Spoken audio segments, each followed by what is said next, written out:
now, though. Normally, I'd be the first to have a crack at protesters, as you know, particularly those Just Stop Oil pests. But this is something that I can actually get my head around. A teenager has taken his campaign against potholes to new levels by pretending to fish in them. Ben Thornbury has been wearing the mask of his local MP, James Gray, to highlight what he calls a plague in craters across Malmesbury in Wiltshire.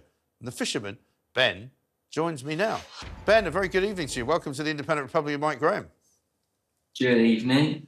This is a great idea. I'm very much in favour of creative protest. So when did you come up with the idea and why is it so bad in Malmesbury? Yeah, so I saw the idea a couple of weeks ago. It's like a meme on the internet. And so I brought a fishing rod, got a net, got a sign. And my brother's quite good at woodwork, so he made the sign.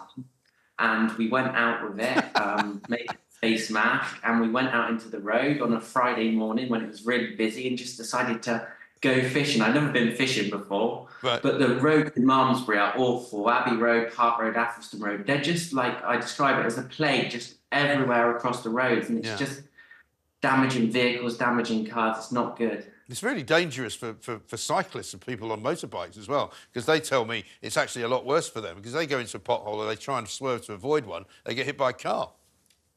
Yeah, the local cycling club around Malmesbury has been complaining because they go down Abbey Row quite often. So it's not good. It really isn't. No. And so what reaction did you get from the cars that were passing you? Did they look slightly aghast?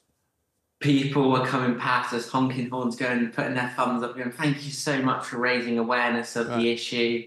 They just kept coming past and, you know, it's quite a small community, Malmesbury, so everyone sort of knows you. So people sort of knew it was me anyway, because I get up to quite a lot of community activities. Oh, that's good.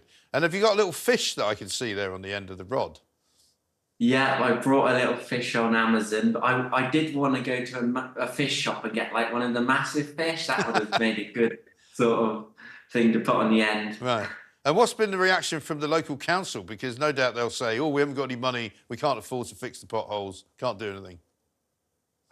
They responded and said that they're going to patch the road up. I think it's like in 2 years though, so we're sort of pushing and hoping it's going to be done in a year's time, but they just say the same old thing all the time. But we did the Crazy Golf last year in the middle of the road, and that we got a resurfaced High Street about 2 months later. Oh, I remember that, yeah. I didn't realise that was you. Yeah, that's, I mean, it shows you that they don't like the publicity and they might actually maybe do something after you've been on this show. What about the MP? Has he said anything to you about impersonating his face? No, he hasn't said a lot apart from trying to back up his office and saying, please report all the potholes to his office. The same old thing as always. But, you know, this is just a way to show the potholes and try and get something done. Because, you know, you can complain by email, letter and stuff like that. But, you know, you need a way to get the council's attention that's actually going to make them do something. And unfortunately, they don't respond to complaints via email or letter, I find. You've got to, you know, us young people have quite creative ideas on how to go about things. Yeah, and I think you're right. I think a lot of people in these offices set up email addresses just so that you can send them something, but they'll never actually read it because it gives, gives them an excuse to say, oh, well, just send it to our, you know, email hub, but nobody ever actually bothers to look at it. No, and it just feels like you're just going into the inbox and just sitting there. So if I can get out there and I can come up with a creative way to do it, I will. And you know, I'll speak for the whole town and, you know, potholes are awful and we need the council to actually step up and do something now. Absolutely. And, I mean, the problem with a lot of the pothole repairs that go on as well is they don't do them right. And so then, literally a couple of months later, you've got another great big hole. What's the biggest one you've seen in Malmesbury? Yeah, the biggest ones are on, like, some of the lanes coming out of the town, and they are massive ones because they're like country lanes and because the tarmac's not very good.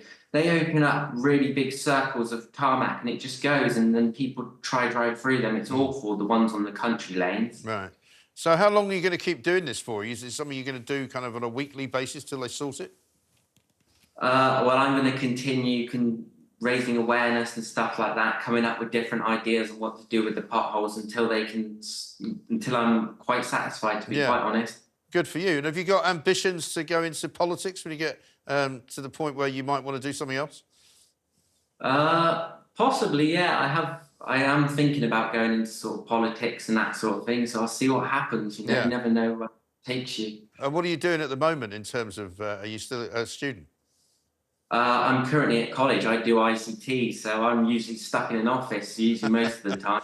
Right. Oh, well, that's good. Well, listen, it's a great idea. Well done to you. Good luck. Let us know if it works. Let us know if they start filling in the potholes and we can come and take a look at that as well.